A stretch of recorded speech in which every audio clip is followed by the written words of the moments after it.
Bom, estamos aqui em Buenos Aires.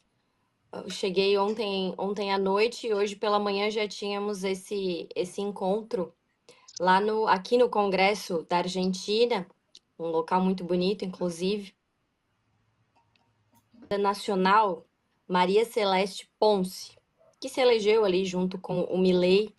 E estivemos aqui hoje eu, Eduardo Bolsonaro, Marcel Van Hatten, o deputado Rodrigo Valadares, do União do Sergipe, e também os advogados das famílias dos presos em decorrência do dia 8 de janeiro, a doutora Carol, o doutor Ezequiel, e o convite era para falar sobre censura, liberdade de expressão, direitos humanos, né? A situação em que vive o Brasil.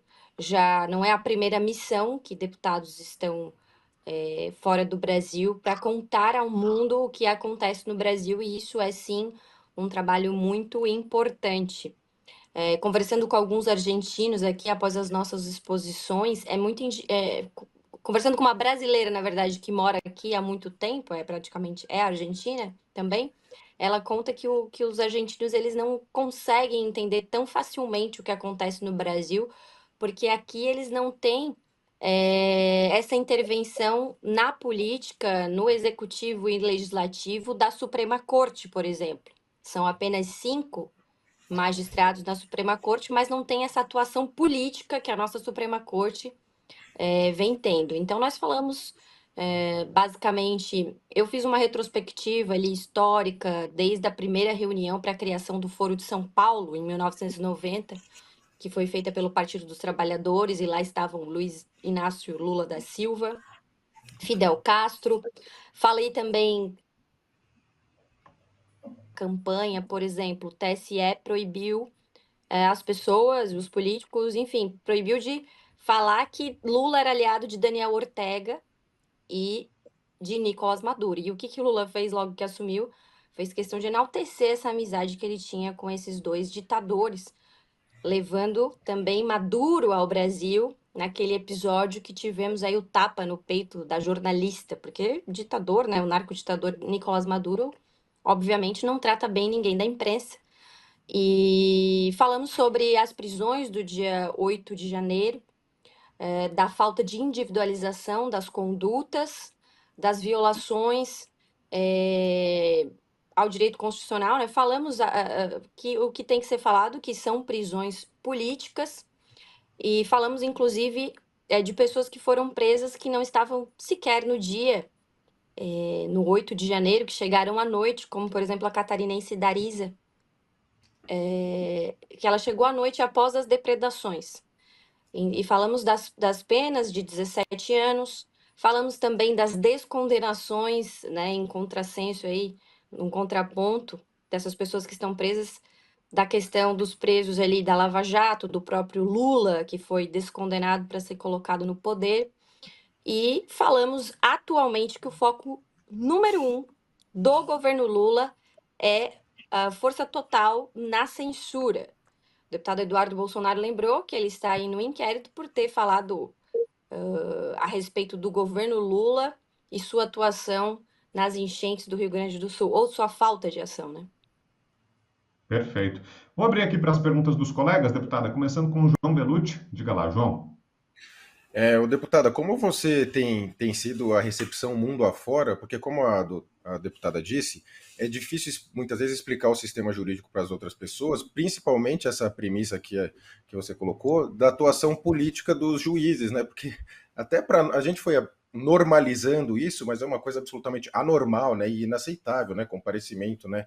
Em eventos públicos não tem a chamada liturgia do cargo, e você vê, né? Como até aquele episódio do Elon Musk também, que o pessoal começou a denunciar, marcar o Elon Musk, e falou, indicou o advogado pessoal. Aí assim, né, que é uma coisa que causa muita estranheza para um gringo, né, que vive numa chamada democracia, falar, como assim indicou? Aí depois, e o ministro da Justiça também, que é declaradamente comunista. Como tem sido assim o choque, e o que você acha que pode repercutir de concreto para a gente aqui no Brasil? Olha, eu acredito que hoje né, foi o que eu falei no meu discurso, a democracia está sendo usada para justamente deturpar a democracia em nome de um bem maior, eles falam, que seria a defesa da democracia. O grande problema, como eu falei, de explicar isso é que alguns lugares não entendem, aqui é um deles, essa mistura da política, essa politização do judiciário brasileiro. Por exemplo, se eu falar que ministros da Suprema Corte dão entrevistas, inclusive adiantando votos, como fez Gilmar Mendes, no caso do Bolsonaro, isso seria motivo para eles considerarem que não existe equilíbrio entre os poderes, e se não existe equilíbrio entre os poderes, não existe democracia. É isso que nós queremos mostrar ao mundo. O que isso pode para nós brasileiros? Né? Porque o Lula fica se pagando aí de paladino da democracia ao redor do mundo, inclusive falei isso no meu governo hoje, sem povo. Ele não tem apoio popular, ele não vai às ruas praticamente, e não se vê ele tendo esse apoio popular. E, inclusive, está perdendo apoio até na Câmara e no Senado, né? Ficou muito claro essa semana isso.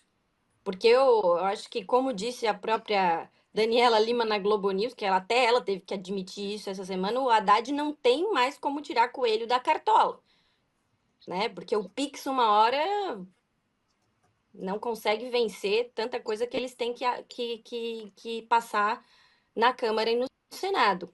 Então, nós precisamos mostrar isso ao mundo, porque o que acontecia antigamente? A imprensa divulgava uma coisa no exterior e aquilo a imprensa reverberava internacional. Hoje, acredito muito isso ao trabalho do deputado Eduardo Bolsonaro, que tem feito já há bastante tempo isso. No começo foi até criticado, né, conexões internacionais importantes para que a gente faça um alinhamento da direita, por exemplo, aqui na América Latina, em contraponto, por exemplo, ao Foro de São Paulo, certo? Mas também não só aqui, né, nos Estados Unidos. Então é importante que a gente se conecte, porque nós precisamos fortalecer a defesa da civilização.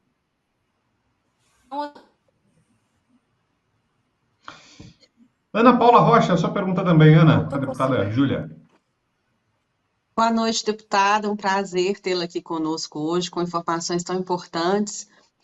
Eu gostaria de saber, deputada, como que está a questão dos vários brasileiros que estão sendo processados aqui no Brasil em virtude do 8 de janeiro e que se refugiaram, né, ou estão tentando se refugiar na Argentina. Como que está esse processo desses pedidos? Então, eu soube pela imprensa inicialmente que vários estavam pedindo esse refúgio aqui na Argentina, e hoje, quando estávamos no nosso encontro dentro do Congresso, após o encontro nós fomos almoçar, e quando eu voltei, caminhei ali por fora do Congresso, encontrei alguns que estão nessa situação. Então, pelo que eu li na imprensa, são mais de 150 que estão aqui nessa situação, mas o governo argentino tem os acolhido e tem feito o entendimento que sim, precisam desse apoio aqui porque estão sendo perseguidos no Brasil. Coronel Gerson. Então, Júlia, a gente percebe um ambiente, essa sua resposta, ela acaba levando, né, a uma escalada dessa situação, porque antes eram 12, 14, foi para 30 e agora já escalou para um número muito grande. Dos que foram condenados ou estão no processo lá do processo do 8 de janeiro, né, daquele processo que a gente começou a chamar, né, ou foi numerado como 4922, eu tenho o número de 38 mulheres e 63 homens que já ingressaram com pedido de asilo político na Argentina. Do outro processo do 9 de janeiro, eu não tenho os números, mas me parece que esse número de 150 é um número mais ou menos aproximado do que já havia ingressado na Argentina com pedidos de asilo. Agora, a situação hoje diplomática é uma situação interessante, e isso que você coloca dessas conexões internacionais me remete a uma pergunta que eu quero te fazer. Você acha que esse novo momento que a gente vive no Mercosul, veja que ali em 2013, por causa do impeachment do Lugo, aquele padre, né, que a gente tinha como presidente que formava o quarteto, junto com Lula, junto com os Kirchner e também com o Mujica no Uruguai, os 4 países eram do Foro de São Paulo, como você fez referência, e da esquerda. Agora, nós estamos num processo completamente diferente. O Brasil passa a ser quase que o patinho feio, né? Porque hoje nós temos no Paraguai o Santiago Penha, temos o Lacalle Pou no Uruguai, os 2 de direita, liberais, e agora temos o Milei na Argentina. E o Brasil passa a ser exatamente o que é o estranho, porque em 2013, quando o Paraguai foi suspenso, eles trouxeram a Venezuela de Hugo Chávez e de Maduro para integrar o Mercosul. Isso foi corrigido ali no governo Temer e agora a gente tem uma situação completamente diferente. Você vislumbra essa mudança de ares no Mercosul? Você conseguiu perceber isso nas suas relações, nos seus contatos políticos aí na Argentina? Olha, pelo que eu entendi aqui da Argentina, não sou uma grande conhecedora da situação, mas conversando com algumas pessoas aqui que vieram para cá muito. A direita começou a se formar agora. Inclusive, a gente começou a conversar sobre temas diversos, por exemplo, feminismo. Elas me falaram que aqui é muito mais forte isso. Ela falou que para tirar uma carteira, isso aí me chocou. Uma carteira de motorista, você tem que fazer uma prova de gênero. Tipo, né? Então, perguntei da questão do domínio das universidades pela esquerda, ela me falou, ela fez faculdade aqui, que é muito mais forte. Também tem um amigo que faz medicina aqui e que ele já tinha me falado isso. Eu acho que a gente precisa melhorar ainda na América Latina. Eu posso te citar aqui, eu até fiz uma lista hoje para falar. México, Brasil, Bolívia, Chile, Colômbia, Venezuela, Cuba, Peru, Nicarágua são países com presidentes de partidos que pertencem ao Foro de São Paulo. Nós precisamos melhorar isso. Logo que cheguei aqui, peguei um táxi, e a gente sempre pergunta, né, no táxi ou no Uber, sobre política, e o cidadão falou que as coisas estão muito caras, que o Milei briga com todo mundo. Eu perguntei, então o Alberto Fernandes é bom? Não, também não é bom, mas é aquele cidadão que, compreensível, chega num ponto que está de saco cheio de tudo, e que não vê esperança em nada e que acha que o Milei está fazendo coisas muito radicais. Agora, para resolver tudo que foi feito ao longo de anos e anos aqui, de implantar uma mentalidade estatizante nas pessoas, né, fazer aquela violência pela fome, é preciso algo realmente radical e a conta chega. A conta está chegando. E sempre quem faz um governo austero leva a má fama. E aí vem outro socialista depois, se paga de bonzinho, com aquele monte de demagogia, aquele monte de migalha, e acaba levando. Então, eu acho que a maior guerra hoje é a guerra cultural mesmo, porque uma guerra de educação, né? Que eles dominaram tudo também e fizeram o povo perder a capacidade de pensar. E nós não podemos permitir que a população não enxergue que eles estão quebrando as tuas pernas para vender muleta, literalmente, né? Criando dificuldades para te vender facilidades. Então, eu espero que as pessoas não se permitam ser subjugadas dessa forma. Porque a situação aqui na América Latina, acredito que não só aqui, no mundo todo, precisa melhorar, as pessoas precisam entender isso. Perfeito, ouvimos aqui a deputada Júlia Zanatta, que nos atendeu direto lá de Buenos Aires. A deputada, junto com outros colegas aqui do Parlamento Brasileiro, foi até a Argentina hoje para fazer uma exposição em relação à censura e aos arbítrios do judiciário aqui no Brasil. Obrigado, viu, deputada, pela gentileza, por atender aqui ao nosso convite. Uma boa noite, bom restante de viagem por aí. Estou sempre à disposição de vocês, sempre que puder me chamar e eu puder entrar, contem comigo. E eu falei uma coisa hoje que, diferente da situação que vive a Argentina hoje, com muita esperança. No Brasil hoje, la casta no tiene medo. Foram-se os processos da Lava Jato, né? A amizade, a harmonia entre os poderes voltou a reinar e o amor venceu. E o povo é que sofre. Mas vamos para frente e estou sempre pronta para o combate. Fiquem com Deus.